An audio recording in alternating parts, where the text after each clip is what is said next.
Eddie Alvarez knows what it's like to be on the losing end of a historic loss to a UFC star, and he sees parallels between Ilia Topuria and Conor McGregor. It's been nearly 9 years since McGregor, 22-6 MMA, 10-4 UFC defeated Alvarez, 30-8 MMA, 4-3 UFC by second-round knockout at UFC 205 in November 2016 to become the first simultaneous two-division champion in UFC history. This past weekend, Topuria, 17-0 MMA, 9-0 UFC, made history of his own when he knocked out Charles Oliveira to become the first among the 10 all-time multiple weight class title holders to do it while undefeated. Alvarez has been nothing short of impressed by Topuria's rise, and he said he sees some of what McGregor had while he was at the top of his game. Conor in his prime was almost like Ilia, like a really scary guy, Alvarez told MMA Junkie. When he was in the gym and he didn't care about any other stuff and he was just fixated on fighting and wanting to beat the best guys. He's a scary human being and was one of the best fighters in the world. There's no denying that. At that point of my career I was great. And look what he's done to me. I was coming off a great win with Rafael dos Anjos, arguably one of the greatest lightweights in the world at the time. Alvarez landed just 12 total strikes in a little more than 8 minutes of fight time against McGregor.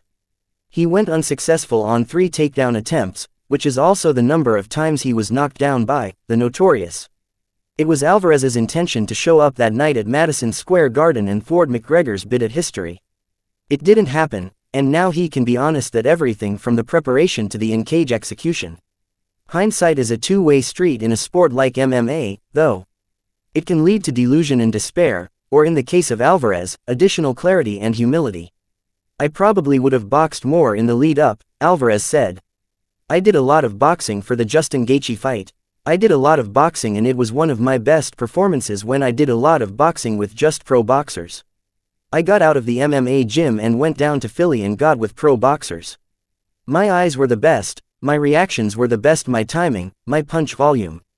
Everything got better. Probably would have boxed more in the preparation, and boxed less in the fight. My eyes, my distance would have been sharper boxing-wise, but the idea was never to box. I feel like I just got caught early in the fight and I went stupid. What I did in the fight was nothing like what we did in the lead-up in the preparation. Even in the fight I'm circling toward the left hand a ton, and that was like step 1 of day 1, let's go right mostly in wrestle and kick. Instead I went left and I boxed. Sometimes you just get punched and go stupid in a fight and that's just how the cookie crumbles. It's a small margin for error when the guys are at the top of the game. To hear more from Alvarez, check out his complete appearance on The Bonfire podcast with MMA Junkie senior reporter Mike Bone above.